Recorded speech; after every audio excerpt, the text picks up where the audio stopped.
Glória a Deus. Salmo 73, verso 2, diz assim a palavra do Senhor.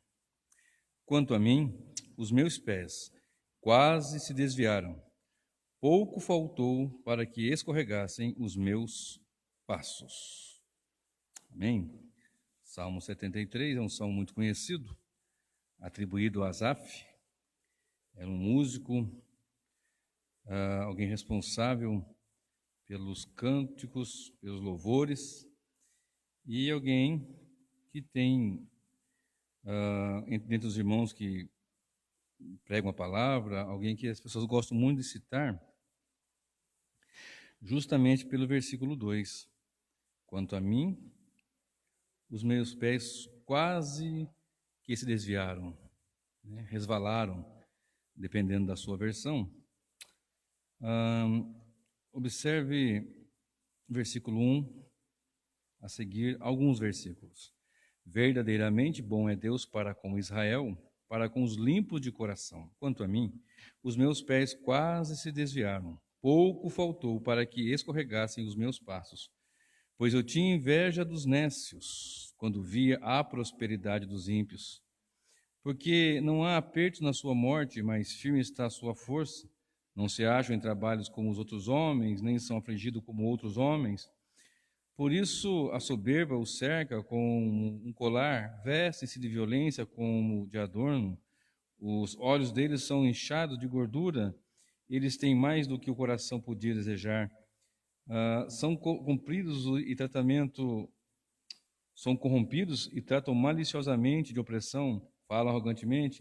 E aqui segue o texto, e o versículo onde fala, eles dizem, como sabe Deus? Conhecimento no Altíssimo. Eles vão aqui, segundo o texto sagrado, Asaf ele está aqui indignado pelo bem que tem o ímpio, né, apresentando aqui as benesses de que os ímpios muitas vezes desfrutam, e que aquele que serve a Deus muitas vezes sentem inveja, com o versículo 3, pois eu tinha inveja dos nécios, dos loucos. E, na verdade, versículo 3 diz assim, na verdade, que em vão tenho purificado o meu coração e lavei as minhas mãos na inocência, pois todo dia tenho sido afligido e castigado cada manhã. Se eu dissesse e falarei assim, eis que ofenderia a geração de teus filhos. E continua seguindo o texto, e quando chega no versículo 17, ele diz, até que entrei no santuário de Deus, então entendi o fim deles, quem dos ímpios, a quem ele tinha inveja. Certamente tu os puseste em lugares escorregadios, tu os lanças em destruição. Aí vai seguindo o texto aqui, e o versículo 24 me chama muita atenção, que diz, guiar-me-ás, aqui já é o salmista Asaf dizendo que o servo de Deus é guiado, guiar-me-ás com o teu conselho, e depois me receberás na glória. Olha que coisa mais tremenda. Guiar-me-ás com o teu conselho, e depois me receberás na glória. Me recordo de Paulo dizendo que não deixou, quando Paulo ia sair em viagem, né, não deixou de ensinar ou de prestar todo o conselho de Deus, de dar à igreja, nos ensinamentos, nas suas prédicas, nas suas cartas, né, ou seja, em todo o seu trabalho, não deixou de apresentar todo o conselho de Deus. E o título da mensagem que eu vou ministrar para esta ocasião é este: mas o quase não deixou. Quanto a mim, os meus pés quase que se desviaram, mas o quase não deixou. De cara, eu quero dizer que para Deus não tem esse negócio de quase, ou é ou não é, e nós vamos desenvolver nessa mensagem, nessa instrução bíblica, para nosso crescimento, para o louvor da glória de Deus. Em 1970, na Copa de 70, o ano que eu nasci, o Brasil ganhava do Uruguai por 3-1, e num passe de Tostão para Pelé fez um drible que hoje é conhecido como drible da vaca, que ele joga a bola para um lado, o corpo vai para outro e o zagueiro ou o goleiro fica ali, como diz na gíria do povo, né? Fica ali boiando, fica a ver navios. E Pelé fez esse drible que ficou famoso, que tem esse nome de drible da vaca, né? Só que ele não fez o gol, foi quase. É um dos quase gols mais bonitos. Se ele tivesse feito, seria aclamado como um gol antológico, um gol de placa, como muitos dizem. Mas este gol ele não fez. Então foi quase. E quase não é gol. Na mesma Copa de 70, ele tentou fazer um gol que ele nunca fez, que é o gol de meio do campo. E antes do meio do campo, jogando contra o México, ele bateu e não fez. Foi quase também. Né? Fez mais de 1000 gols, quase 1.300 gols, se não estiver enganado. Mas esses foi quase. E às vezes nós ficamos observando o quase e não desenvolvemos a nossa vida, não vivemos a nossa vida. E é sobre isso que eu quero falar nessa noite, algumas coisas aqui, que às vezes nós estamos ali, quase, mas não conseguimos. É uma mensagem temática, portanto eu vou partir desse texto que eu li, do versículo 2, e aconselhando os irmãos lerem depois para aprender melhor o texto sagrado. Mas só para encerrar aqui o versículo 27 e 28 desse texto inicial que eu estou lendo, no Salmo 73, diz assim: pois eis que os que se alongam de ti perecerão, ou distanciam do Senhor, né? Tu tens destruído todos aqueles que se desviam de ti. Mas para mim, bom é aproximar-me de Deus, pus a minha confiança no Senhor Deus para anunciar todas as suas obras. Esse salmo aqui é muito pregado, e muitos pregadores já de longa data que anunciam essa mensagem, que tem uma profundidade muito grande, que mostra realmente a verdadeira razão, muitas vezes, que nós não entendemos. O ímpio prosperar e o servo de Deus não, mas o fim, como diz em Eclesiastes, das coisas é melhor do que o começo. Então nós observamos que eles podem até prosperar e ter alguma coisa, mas eles não têm Deus. Eles não têm salvação, eles não têm esperança. Então, é uma situação que nós temos que sempre aprender. Mas o salmista Asaf, ele disse: quanto a mim, quase, meus pés, quase, que se desviaram. E eu quero apresentar uma pessoa aqui que disse um quase, que deveria ter sido um sim. No entanto, foi um quase. Atos dos Apóstolos, capítulo 26, verso 28, Paulo já era prisioneiro de Roma, ele apelou para César e estava aguardando os trâmites legais para que ocorresse o seu julgamento e etc. E em dado momento, ele estava sobre a tutela de Roma e ele teve um contato com uma pessoa que queria vê-lo, e essa pessoa é o rei Agripa, e ele pôde anunciar, ele pôde pregar ao rei Agripa, porque se você observar em Atos 25, o verso 13 diz: e passando alguns dias, o rei Agripa e Berenice vieram a Cesareia a saudar Festo.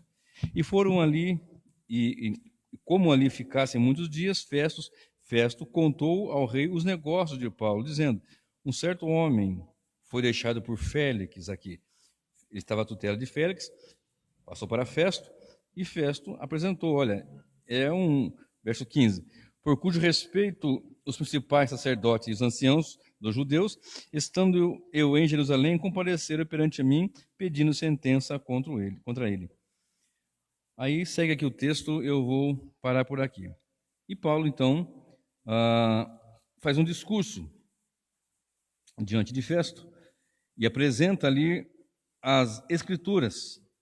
E quando nós chegamos no capítulo 26 e no versículo 28, temos esta expressão aqui. Capítulo 26 de Atos e o verso 28. Esta é a frase: e disse Agripa a Paulo: por que me persuades a fazer cristão?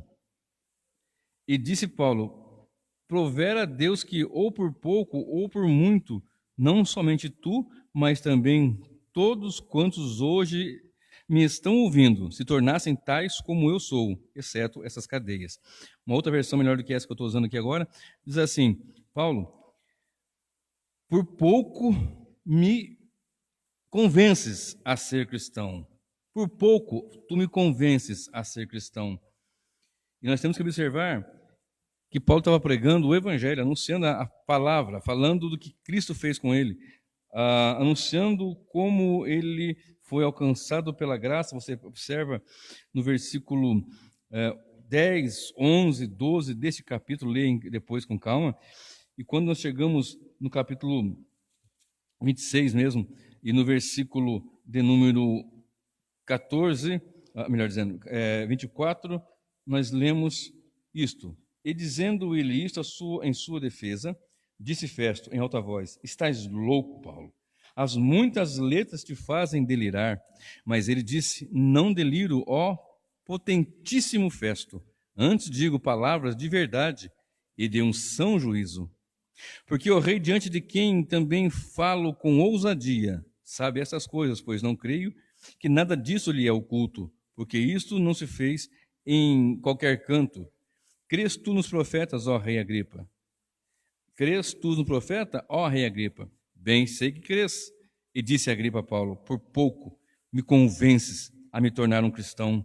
Quase me tornou um cristão. E Paulo fala: Não só você, mas todos que me ouvem, fosse como eu sou, um servo de Deus, fora essas algemas que eu carrego. E muitas vezes as pessoas vivem por essa ocasião a si mesmo, quase cristão, mas não é um cristão. Observe no livro de Romanos, capítulo 1, o verso 16 e também o verso 17. Romanos, capítulo 1, verso 16 e o verso 17 diz assim: Porque não me envergonho do evangelho de Cristo, pois é o poder de Deus para a salvação de todo aquele que crê, primeiro do judeu e também do grego.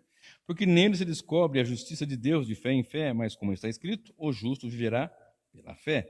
E não se envergonhando, onde Paulo ia, ele anunciava, e pregava, e falava desse evangelho.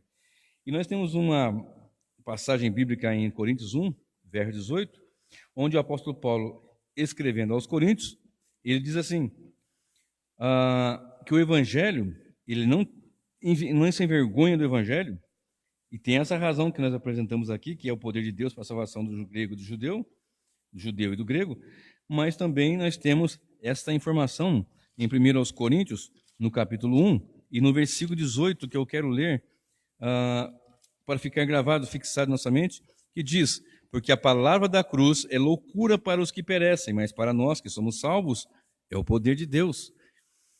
Para Festo ouvir da ressurreição de Cristo, que Cristo apareceu no caminho de Damasco para Paulo, era uma loucura, era algo assim insano. Mas Paulo, aos Coríntios, ele afirma: Porque a palavra da cruz é loucura para os que perecem, mas para nós que somos salvos, é o poder de Deus. E vem ainda versículo 21 de Coríntios 1. Pois, visto que na sabedoria de Deus o mundo não conheceu a Deus pela sua sabedoria, aprove Deus salvar os crentes pela loucura da pregação. Quase que você me convenceu. Na verdade, Paulo não o convenceria, como nenhum de nós pregadores, servo de Deus, ministros, evangelistas, não temos o poder e a capacidade de convencer quaisquer que seja dos seus pecados e torná-lo um cristão. A bem da verdade, nós anunciamos porque é a nossa tarefa, nos preparamos, estudamos, meditamos na palavra, buscamos entender o evangelho e anunciar o evangelho, mas quem convence é o Espírito Santo. Só o Espírito Santo pode convencer. Jesus disse em João 16, verso 18, quando ele vier, eu vou para o Pai, vocês não vão ficar órfãos. Eu vou enviar outro Consolador. João 16, 18, quando ele vier, ele vos convencerá do pecado, da justiça e do juízo. Quem convence o pecador, quem convence o homem, o mestre, quem convence o doutor, quem convence o simples, o mais humilde, é o Espírito Santo. É Deus o Senhor que leva ao arrependimento. É Deus que prospera para que um pecador vá conhecer a verdade e seja arrependido, se arrependa dos seus pecados. Olha só Romanos 2, verso 4, o que diz a palavra do Senhor. Ou desprezas tu as riquezas da sua benignidade e paciência e longanimidade, ignorando que a benignidade de Deus te leva ao arrependimento? A benignidade, a bondade, a misericórdia, a graça, a benignidade leva o pecador ao arrependimento. E nós temos aqui em Romanos essa carta extraordinária que o apóstolo Paulo, inspirado pelo Senhor, escreveu e nos traz tantas informações Mostra no capítulo 1 que do céu se manifesta a ira de Deus, 1:18, porque do céu se manifesta a ira de Deus sobre toda a impiedade e injustiça dos homens que detêm a verdade em injustiça. Aí que segue uma lista de pecados, etc. No capítulo 3 fala que todos pecaram, uma lista de situações do homem. No capítulo 8 fala que o homem em Cristo ele não está condenado, não tem condenação nenhuma para quem está em Cristo Jesus, que não anda segundo a carne, mas segundo o Espírito. E segue o texto com muitas informações, com muitos ensinos tremendos. Em Atos 13:48, nós também temos uma informação tremenda da palavra do Senhor, que eu gostaria de deixar registrado. 13:48 de Atos, que diz assim a palavra do Senhor. E os gentios, ouvindo isto, alegraram-se e glorificaram a palavra do Senhor. E creram todos quantos estavam ordenados para a vida. Todos quantos estavam ordenados para a vida creram. Então, quem é que convence? O Espírito Santo. E quem é que separou? Foi Deus. E como que eles vão chegar ao Evangelho se estão mortos em ofensa e pecado? Há uma regeneração pelo Espírito. A palavra de Deus nos informa que Ele nos vivificou, e essa semente incorruptível, conforme fala o apóstolo Pedro, e essa semente incorruptível, que é a palavra de Deus, que não se corrompe, ela traz vida. Jesus disse, minhas minhas palavras são espírito e vida, de uma natureza que Deus que convence o pecador. O rei Agripa é quase salvo. Não, não é quase salvo. Ou é salvo ou é perdido. 9 de Romanos, verso 16, diz, isso não depende de quem quer e nem de quem corre, mas de Deus que se compadece, mas de Deus que tem misericórdia. Então o rei Agripa, ele, na sua pompa, talvez na sua soberba, ele queria ouvir de Paulo, ele queria ouvir, juntamente com sua esposa Berenice, ouviu e disse, Paulo, você está louco, as muitas letras estão te fazendo delirar, você está estudando demais, você está delirando, e é essa a razão de você não conseguir raciocinar direito. Olha o que você está falando. Alguém que morre, ressuscita, aparece no caminho para você, etc. e tal. Isso é loucura. Aí Paulo fala, olha, a loucura é essa, a loucura da pregação. E há muitas pessoas que pensam que é cristão porque são filho de crente, amigo de crente, vizinho de crente, esposa ou esposo, alguma coisa assim. Mas para ser cristão, ele precisa nascer de novo. Em João 3, nós temos a informação, do versículo 3 ao versículo 6, que se não nascer de novo, não há condições. E o princípio de um cristão, claro que em poucas palavras aqui, ele começa com arrependimento, ele tem que arrepender de seus pecados, vai negar a si mesmo, vai tomar a sua cruz e vai seguir a Jesus. Então, esse momento que a Agripa fala, quase, eu já observei na vida de muitas pessoas, nós observamos muitas vezes, as pessoas que dizem, poxa, esse pregador pregou e meu coração amoleceu. Quase que eu levantei minhas mãos e aceitei Jesus. O detalhe é que se Deus, o Senhor, não te levantar do mundo dos mortos de ofensas e pecados, não é o levantar de uma mão ou de mãos que vai fazer com que aquela pessoa seja decretada por alguém que ele é salvo. Ele é salvo pela ação do Espírito, que não faz ele levantar só as mãos, não levanta ele do mundo dos mortos. Então, quase cristão não tem. Logo, se não tem quase cristão, também não tem quase salvo. Observe Judas, o que aconteceu com ele. Capítulo 17 de João e o versículo de número 12. Existem alguns personagens nos textos sagrados, que são enigmáticos, que são pessoas assim que nos chamam a atenção. Eu acredito que um dos mais enigmáticos seja Melquisedeque, rei de Salém, sem início, sem fim, sem origem. Né? Naquele não tinha origem, mas não é apresentado no texto. E algo assim, que é de fato enigmático. Mas se tem alguém que chama atenção, que traz assim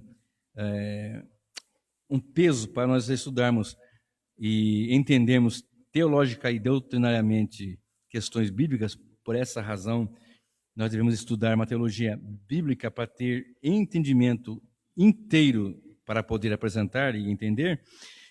E é claro que eu não vou fazer isso hoje por causa do tempo, e não é questão da mensagem, mas um dos personagens mais enigmáticos é João. Olha só, João 17, verso 12, olha o que diz a palavra do Senhor.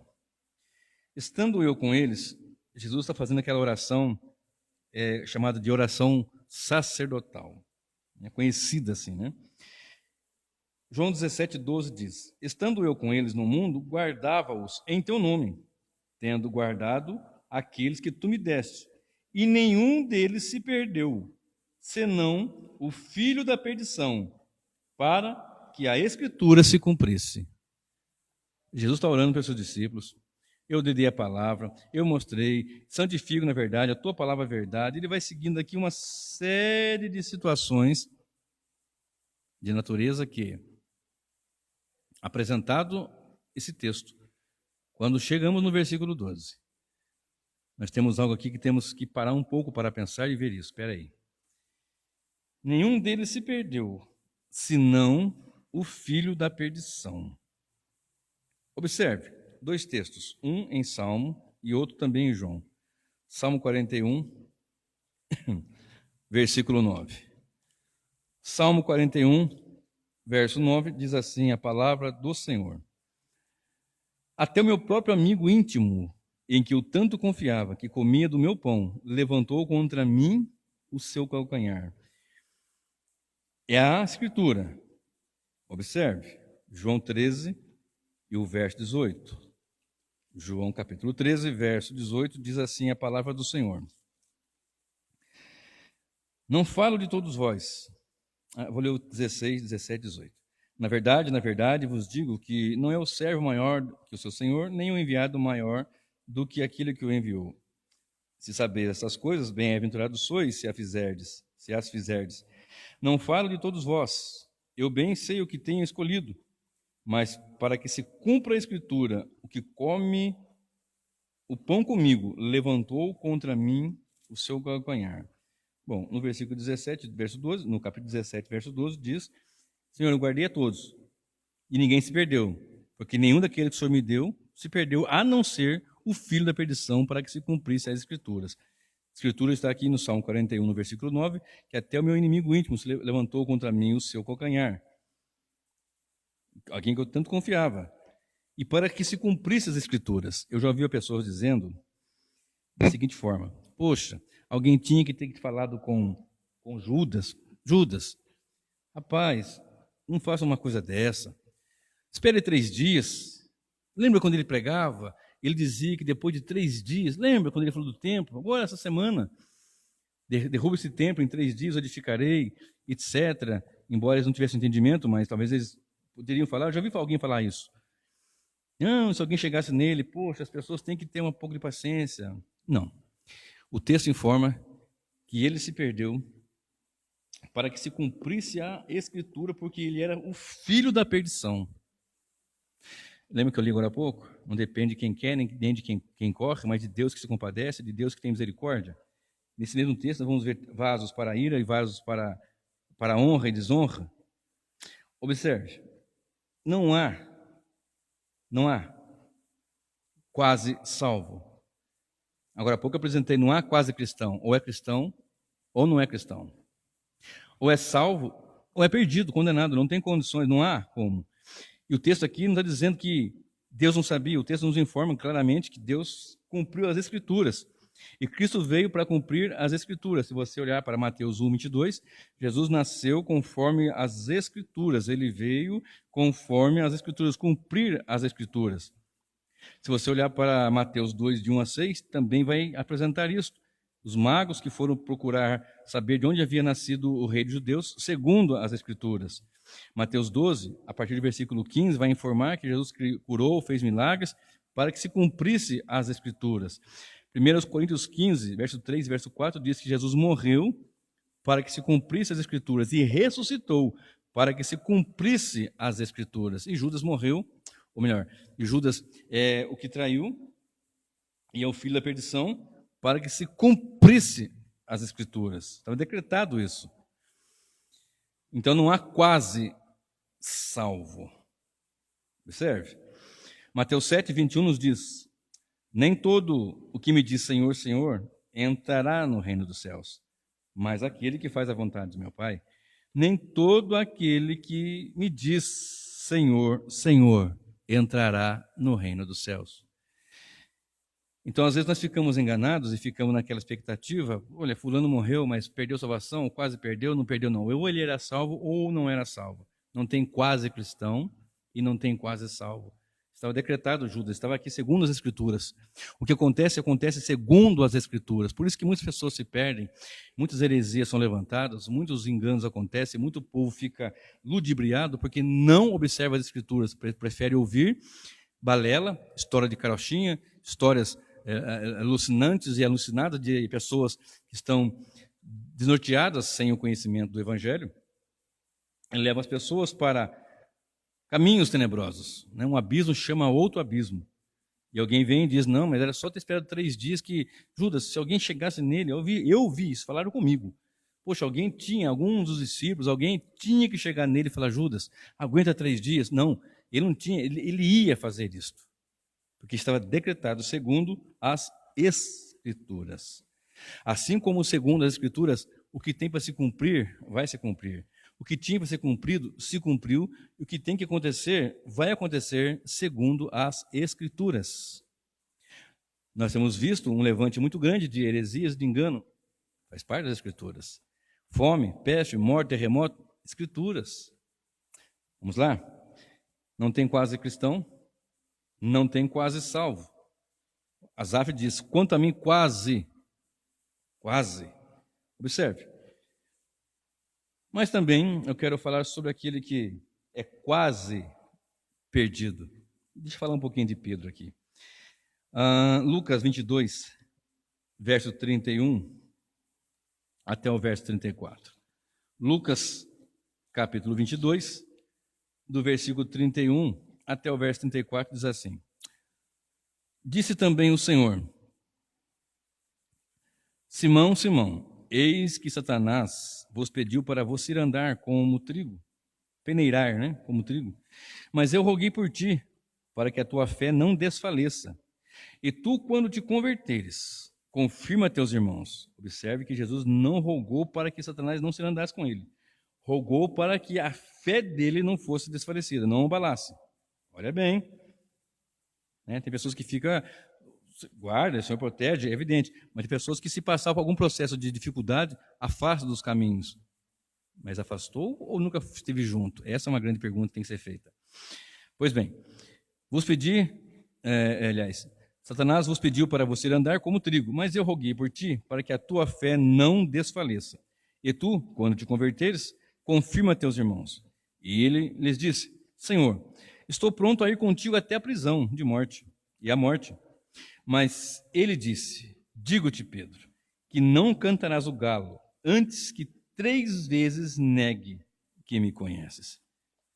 Pedro, você não está sabendo o que está falando, essa é uma grande verdade. Não, Senhor, eu vou contigo, eu estou pronto para morrer, eu estou pronto para ir. Não vou deixar de jeito nenhum, eu estou aqui, não tem jeito, estamos juntos. Hoje tem umas pessoas que falam assim, né? Estamos juntos, na hora do aperto, tchau. Conta comigo. Cadê? Não está mais. Pessoas que falam de pé e não sustentam sentado. Olha só, mesma situação, só que agora em Mateus 26, verso 33, diz assim, mas Pedro respondendo disse-lhe, ainda que todos se escandalizem em ti, eu nunca me escandalizarei. Olha, Senhor, se todos os demais aqui se escandalizar, eu não. Se Tomé, se João, Tiago, eu não. Se todos, tem mais outros, eu não. Agora observe o que aconteceu no texto sagrado. No mesmo capítulo 22, agora o versículo 54, você vai observar a situação. Então, prendendo-o, levaram e o puseram em casa do sumo sacerdote. Continua o texto aqui, onde ele vai para a casa do sumo sacerdote, Caifás, lá em Mateus 26, 57, vai estar escrito isso. E quando nós chegamos no versículo 61, observe comigo, de Lucas 22, está escrito. Eu vou ler o 60 e 61. E Pedro disse, homem, não sei o que dizes. E logo, estando ele ainda a falar, cantou o galo. Havia que negado 3 vezes. Você não é o que estava com ele? Uma moça esquentando fogo lá junto com ele, lá quentando fogo. Né? A gente chama de quentar fogo, né? A roda da fogueira. Na roça a gente fala assim, vamos quentar fogo, né? O fogo já está quente. É nós que vamos aquecer, né? É uma forma de dizer. E ele, não conheço. Não, mas outro, não, mas um que era parente de Malco até, e machucou a orelha. Não. E praguejou. E olha só, Verso 60 de Lucas 22. E Pedro disse: Homem, não sei o que dizes. E logo, estando ele ainda a falar, cantou o galo. E virando-se, o Senhor olhou para Pedro, e Pedro lembrou-se da palavra do Senhor que lhe havia dito: antes que o galo cante hoje, me negarás 3 vezes. Esse cantar do galo aqui era o toque da trombeta para a troca de guarda, não era o galo, né, a ave. Era um toque para a trocada de turno, de guarda, etc. E ele estava na casa de Caifás. E Pedro, de onde ele estava, do pátio ali, de algum lugar, Jesus conseguiu vê-lo. E quando o galo cantou, pela 3ª vez, Pedro estava dizendo: não sei quem é esse homem. Aquela multidão, muitas pessoas. Então o Senhor olha para ele, e Pedro lembrou-se da palavra do Senhor, como lhe havia dito. E Pedro lhe havia dito: ainda que todos neguem, eu não negarei. Não, eu não. Eu sou diferente. No verso 33 de Lucas 22 está escrito: estou pronto a ir contigo até a prisão e a morte. Mas ele negou. Quando apertou a coisa, ele negou. Observe só comigo agora, de novo, aqui ainda em Lucas 22, o verso 3 e o verso 6.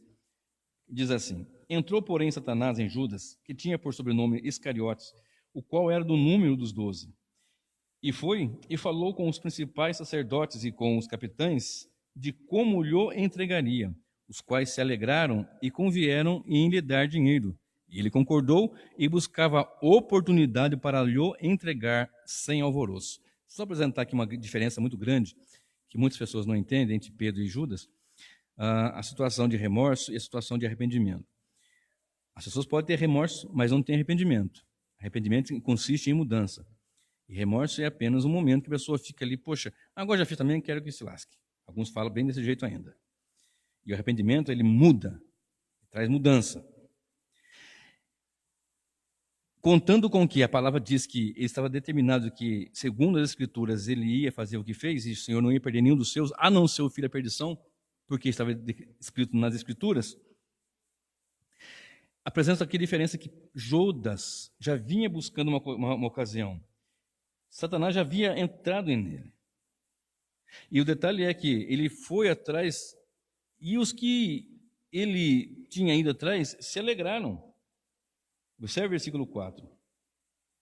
E foi e falou com os principais sacerdotes e com os capitães de como lhe entregaria, os quais se alegraram. Versículo 5. E convieram ele lhe dar dinheiro, que são aquelas 30 moedas de prata. Prata é o tipo da redenção, né? É a matéria, é o material que tipifica redenção.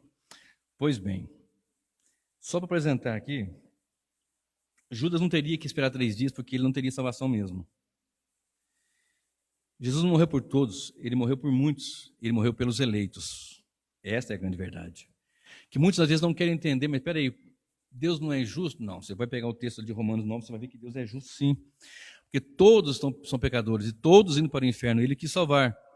Agora, o critério que ele usa não está em méritos humanos e nem está na capacidade da mente humana entender, mas é segundo a sua graça e para o seu bel prazer, pela sua vontade. Pela sua graça infinita, ele salvou pecadores. Observe, enviou seu filho para que morresse por pecadores. Pedro chorou amargamente.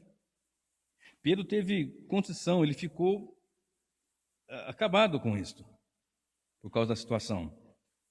E quando nós chegamos no capítulo 21 de João, no versículo 15, nós temos aquela passagem onde o Senhor fala com Pedro, e ele até manda uma notícia antes para os irmãos: olha, avisa que aos discípulos e a Pedro, avisa os discípulos e a Pedro que ele havia ressuscitado.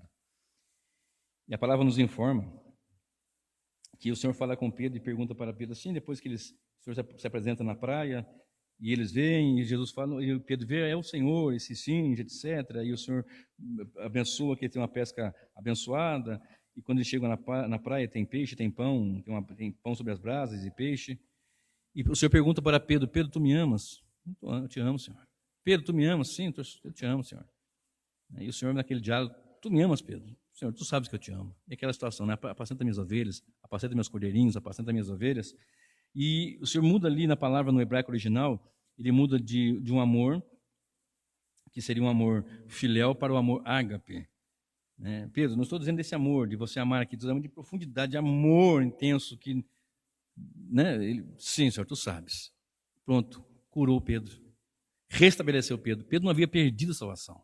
Não existe quase perdido. Né? Na mente de muitas pessoas já quase perdeu-se, quase. Outro dia eu estava em uma certa situação em que dois irmãos conversando, e fulano de tal, como é que está? O fulano de tal. Fulano de tal agora está bem, mas ficou numa situação, eita, quase perdeu a salvação. Quase que ele perde a salvação. Ele morreu, essa pessoa, mas antes de morrer, segundo a conversa dos irmãos, se converteu. Né? Como eles dizem, né? Se consertou. No entanto, não tem essa de quase perdeu a salvação. Observe comigo 1 Pedro, capítulo 1, e o versículo 7.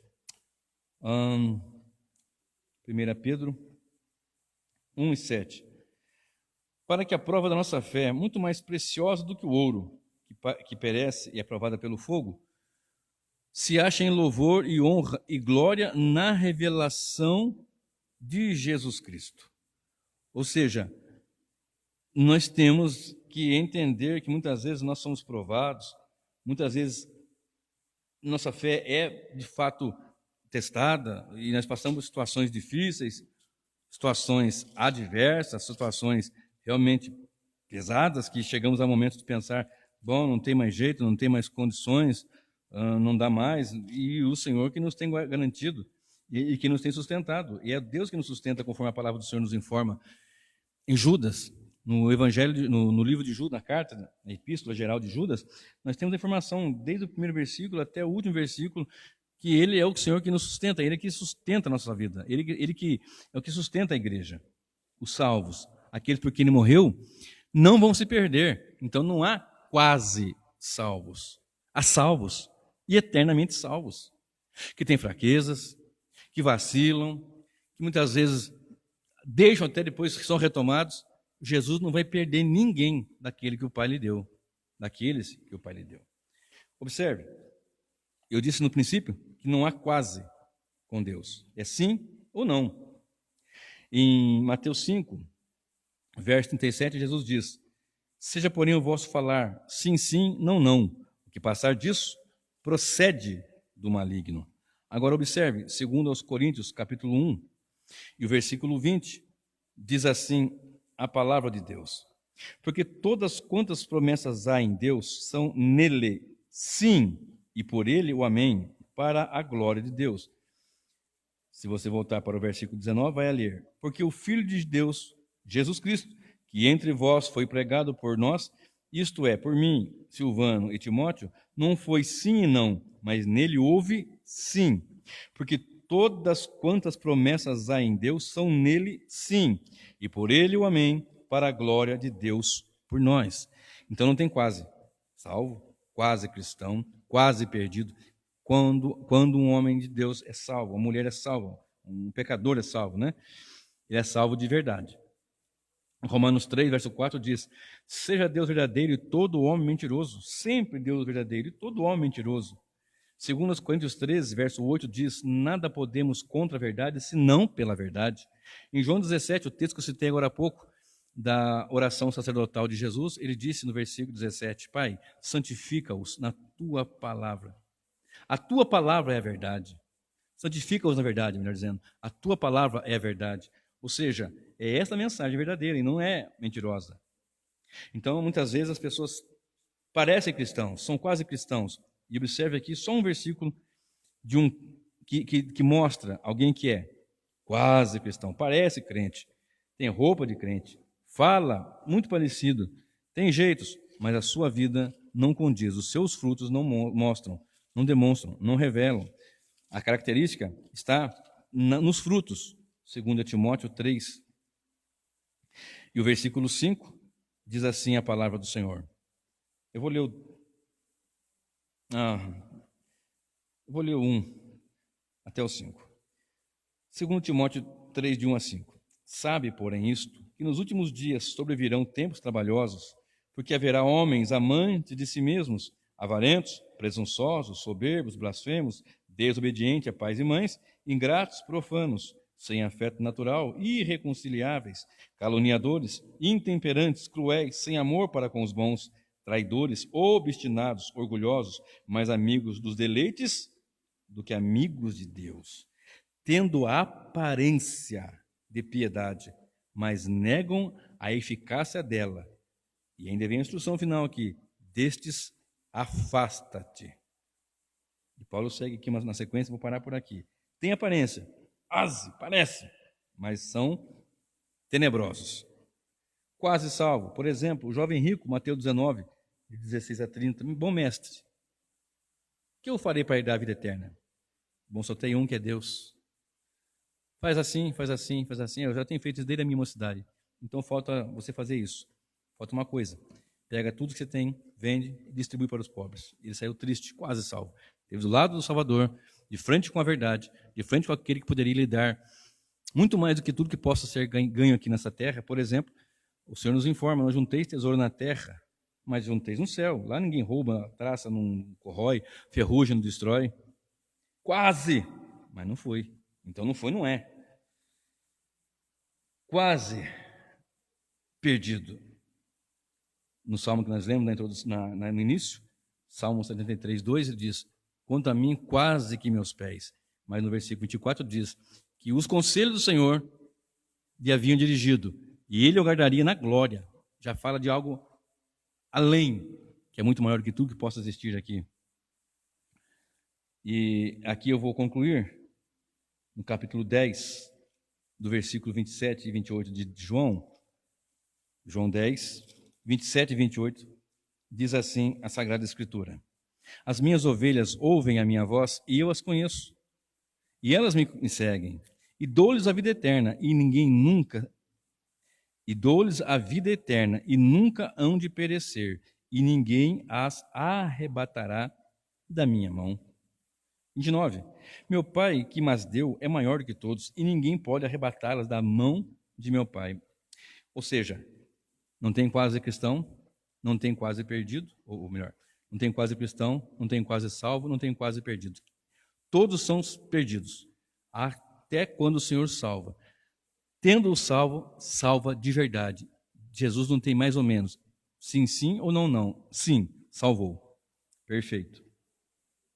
E ninguém arrebata das mãos do Senhor. Ele nos informa que ele veio para buscar e realizar a obra do Senhor. João 6, e o verso 37, nos dá esta ênfase. E o Pai que me enviou, ele mesmo testificou de mim. 6,37, eu li o 5. 6,37. Todo que o Pai me dá virá a mim, e o que vem a mim, de maneira nenhuma o lançarei fora. Porque eu desci do céu não para fazer a minha vontade, mas a vontade daquele que me enviou.